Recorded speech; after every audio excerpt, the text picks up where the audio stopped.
ನಗರದ ಸ್ವತಶ್ಚೀಲಿ ಆಟೋ ಚಾಲಕರು ಮತ್ತು ಮಾಲೀಕರ ಸಂಘದ ನೂತನ ಅಧ್ಯಕ್ಷರು ಮತ್ತು ಪದಾಧಿಕಾರಿಗಳ ಪಾದಗ್ರಹಣ ಸಮಾರಂಭ ಇಂದು ಮೂಡಿಗೆರೆ ನಗರದ ಜೈ ಭೀಮ್ ಹಾಲಿನಲ್ಲಿ ನಡೆಯಿತು.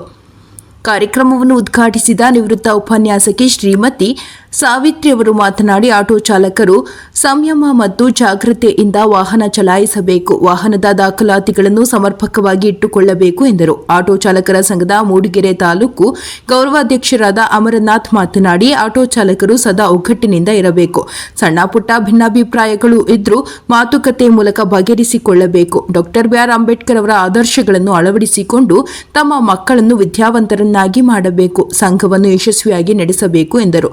ಕಾರ್ಯಕ್ರಮದಲ್ಲಿ ತಾಲೂಕು ಅಧ್ಯಕ್ಷ ನಾಗೇಶ್, ಮಾಜಿ ಅಧ್ಯಕ್ಷರಾದ ಗಣೇಶ್, ಸುಧೀರ್, ಚಂದ್ರೇಶ್ ಉಪಸ್ಥಿತರಿದ್ದರು. ನೂತನ ಅಧ್ಯಕ್ಷರಾಗಿ ಬಾಳೆಗದ್ದೆ ಗಣೇಶ್, ಉಪಾಧ್ಯಕ್ಷರಾಗಿ ಅನಿಲ್, ಗೌರವಾಧ್ಯಕ್ಷರಾಗಿ ಹೊನ್ನಯ್ಯ, ಪ್ರಧಾನ ಕಾರ್ಯದರ್ಶಿಯಾಗಿ ರುದ್ರೇಶ್ ಕಡಿದಾಳ್, ಸಹ ಕಾರ್ಯದರ್ಶಿಯಾಗಿ ಶ್ರೇಯಸ್ ಮತ್ತು ಖಜಂಜಿಯಾಗಿ ಚೇತನ್ ಬನಹಳ್ಳಿ ಆಯ್ಕೆಯಾದರು. ಲೋಕೇಶ್ ಕಾರ್ಯಕ್ರಮ ನಿರೂಪಿಸಿದರು. ವರದಿ ಪ್ರಕಾಶ್ ಬಕ್ಕಿ, ಪ್ರಜಾಪವರ್ ಟಿವಿ, ಮೂಡಿಗೆರೆ. ಪ್ರಾಮಾಣಿಕರಿಗೆ ಅವಕಾಶ ಇಲ್ಲದೆ ಈಗಿಂದ ಲಗಾಟಿ ನಡ್ಕೊಂಡು ಬಂದಂತಹ ಸಂಪ್ರದಾಯ ಅದು. ಇವತ್ತು ಈ ಮಟ್ಟಿಗಾದ್ರೂ ಒಂದು ಜೀವನ ನಡೀತಾ ಇದೆ, ಒಂದು ಜನರಿಗೆ ಎಲ್ಲ ಸೌಲಭ್ಯಗಳು ಸಿಕ್ಕಿದೆ, ಸಮಾನತೆ ಒಂದು ಹಂತ 100% ಸಮಾನತೆ ಸಿಕ್ಕಿದೆ. ನಾನು ಹೇಳಲ್ಲ, ಒಂದು ಹಂತದಲ್ಲಿ ಸಮಾನತೆ ಸಿಕ್ಕಿದೆ ಅಂದ್ರೆ ಅದಕ್ಕೆ ಡಾಕ್ಟರ್ ಅಂಬೇಡ್ಕರ್ ನೆನೆಸ್ಕೋಬೇಕು. ಇನ್ನೊಂದು ಮಾತು ಹೇಳಕ್ಕೆ ಇಷ್ಟಪಡ್ತೀನಿ, ಕೆಲವು ಆಟೋ ಚಾಲಕರಿಗೆ ಸಾಕಷ್ಟು ಜನ ಅಂಬೇಡ್ಕರ್ ಇತಿಹಾಸನ ಓದಿರ್ತಕ್ಕಂಥವ್ರು ಯಾರು 100ಕ್ಕೆ 99 ಭಾಗ ಓದಿರ್ತೀರಾ. ಇಡೀ ಪ್ರಪಂಚದಲ್ಲಿ ಅತ್ಯಂತ ಮೇಧಾವಿ, ಅತಿ ಹೆಚ್ಚು ಡಿಗ್ರಿ ಪಡೆದ್ರು, ಅತಿ ಹೆಚ್ಚು ವಿದ್ಯಾವಂತರು ಒಪ್ಕೊಳ್ತೀರಾ ಅಲ್ವಾ? ಅದ್ರ ಜೊತೆಗೆ ಅವ್ರು ವಿದ್ಯಾಭ್ಯಾಸ ಮಾಡ್ಲಿಕ್ಕೆ ಎಷ್ಟು ಕಷ್ಟಪಡ್ತಾರೆ ಅಂತ ಎಲ್ಲರಿಗೂ ಗೊತ್ತು. ನೆಲದಲ್ಲಿ ಕೂರಿಸಿದ್ರು, ಹೊರಗಡೆ ಆರಿಸಿದ್ರು, ನೀರು ಮುಟ್ಲಿಲ್ಲ, ಇನ್ನೊಂದಿಲ್ಲ, ಮತ್ತೊಂದು ಸಾಕಷ್ಟು ಸಮಸ್ಯೆ ಹೇಳಕ್ಕಾಗಲ್ಲ. ಹೇಳ್ಬೇಕು, ಅಂಬೇಡ್ಕರ್ ಬಗ್ಗೆ ಮಾತಾಡ್ಬೇಕು, ನಾನು ಶಾಂತಿ ಬೇಕಾದ್ರೆ ಮಾತಾಡೋದು, ಅವ್ರ ಜೀವನಕ್ಕೆ ಅಷ್ಟು ದೊಡ್ಡದಿದೆ. ಆ ಪರಿಸ್ಥಿತಿ ಇವತ್ತಿದೆಯಾ? ಪ್ರಾಮಾಣಿಕ ನಮಗೆ ನಾವು ಪ್ರಶ್ನೆ ಮಾಡ್ಕೋಬೇಕು, ಆ ಪರಿಸ್ಥಿತಿ ಇವತ್ತು ಇದೆಯಾ ವಿದ್ಯಾಭ್ಯಾಸ ಮಾಡ್ಲಿಕ್ಕೆ? ಇಲ್ಲ ತಾನೆ? ಯಾಕೆ ಓದಲ್ಲ ಈಗ ನೋಡಿದ್ರು? ಯಾಕೆ ಎಜುಕೇಶನ್ ಬೆಳ್ತಾ ಇದ್ದಾರೆ? ಡಾಕ್ಟರ್ ಅಂಬೇಡ್ಕರ್ ಅವರು ಅಷ್ಟೊಂದು ಕಷ್ಟಪಟ್ಟು ಇಡೀ ಪ್ರಪಂಚದಲ್ಲಿ ಅತ್ಯುತ್ತಮವಾದಂತಹ ವಿದ್ಯಾಭ್ಯಾಸ ಮಾಡಿದ್ರು, ಅತಿ ಹೆಚ್ಚಿನ ವಿದ್ಯಾಭ್ಯಾಸ ಮಾಡಿದ್ರು, ಈ ಪ್ರಪಂಚದ ಸರ್ವಶ್ರೇಷ್ಠವಾದಂತಹ ಗ್ರಂಥ ಸಂವಿಧಾನ ನಮಗೆ ಕೊಟ್ಟಂತ ಅಂಬೇಡ್ಕರ್ ಅವರು ಅಷ್ಟು ಕಷ್ಟಪಟ್ಟು ಓದಿದ್ರು ಅಂತಾದ್ರೆ ಎಲ್ಲ ಸೌಲಭ್ಯಗಳಿದೆ, ಎಲ್ಲ ವಿದ್ಯಾಲಯಗಳಲ್ಲಿ ಅಸಮಾನತೆ ಇಲ್ಲದೆ ಇರ್ತಕ್ಕಂಥ ಪರಿಸ್ಥಿತಿ ನಿರ್ಮಾಣ ಆಗಿದೆ. ಯಾಕೆ ಓದಲ್ಲ? ಅವರ ಆದರ್ಶನ ಬರೀ ನಾವು ಭಾಷಣದಲ್ಲಿ ಹೇಳೋದು, ಮೈಕಲ್ಲಿ ಮಾತಾಡೋದಲ್ಲ, ಅಥವಾ ದಿನ ಬೆಳಗ್ಗೆ ಎದ್ದು ಪೂಜೆ ಮಾಡೋದಲ್ಲ, ಅವರ ಆದರ್ಶನ ಅನುಸರಿಸಬೇಕು, ಜೀವನದಲ್ಲಿ ಅಳವಡಿಸ್ಕೊಳ್ಬೇಕು. ಈ ಮಾತನ್ನ ನಾನು ಅನಿರೀಕ್ಷಿತ ಮಾತಾಡ, ದಯವಿಟ್ಟು ಕ್ಷಮಿಸಿ, ತಪ್ಪಾಗಿದೆ. ಯಾಕಂದ್ರೆ ನಾನು ಅಂಬೇಡ್ಕರ್ ಸಾಹೇಬ್ ಫೋಟೋ ನೋಡಿದ ಕೂಡಲೇ ನಾನು ಜೀವನದಲ್ಲಿ 3 ತುಂಬಾ ಸ್ಟಡಿ ಮಾಡ್ತೀನಿ. ಒಂದು, ಅಂಬೇಡ್ಕರ್ ಅವ್ರ ಬಗ್ಗೆ ನನಗೆ ತುಂಬಾ ಇಂಟ್ರೆಸ್ಟ್, ನನಗೆ ಅಧ್ಯಯನ ಮಾಡ್ತೀನಿ.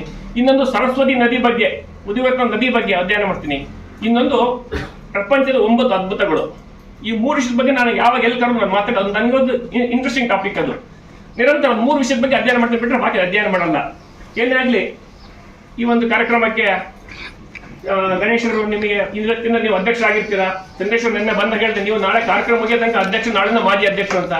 ನಾಳಿಂದ ನೀವು ಅಧ್ಯಕ್ಷರು, ನಿಮಗೊಂದು ಹೊಸ ಜವಾಬ್ದಾರಿ ಇದೆ. ನೀವು ಒಳ್ಳೆ ಸಂಘ ಇದೆ, ಒಳ್ಳೆ ತಂಡ ಇದೆ.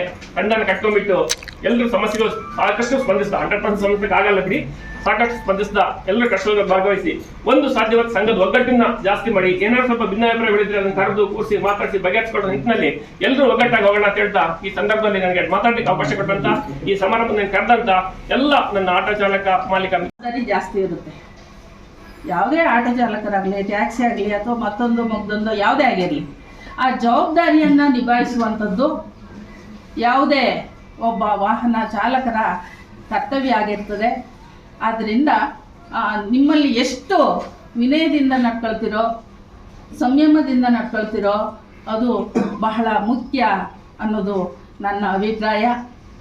ಮತ್ತು ಇನ್ನೊಂದು ಅಂಶ ಏನಪ್ಪ ಅಂತ ಹೇಳಿದರೆ, ಇವತ್ತು ಹಳ್ಳಿಯಲ್ಲಿ ಎಷ್ಟೋ ಜನ, ಇವತ್ತು ಪ್ರತಿಯೊಂದು ಹಳ್ಳಿಯಲ್ಲಿ ಎಲ್ಲರ ಮನೇಲೂ ಒಂದು 10 ಮನೆ ಇದೆ ಅಂದ್ರೆ ಒಂದು 2 ಆಟೋನಾರು ಇರುತ್ತೆ. ಅಲ್ಲಿ ಎಲ್ಲ ಹಳ್ಳಿಗಳು ಇಂಪ್ರೂವ್ ಆಗಿದ್ದಾವೆ, ಆಟೋಗಳಿದ್ದಾವೆ.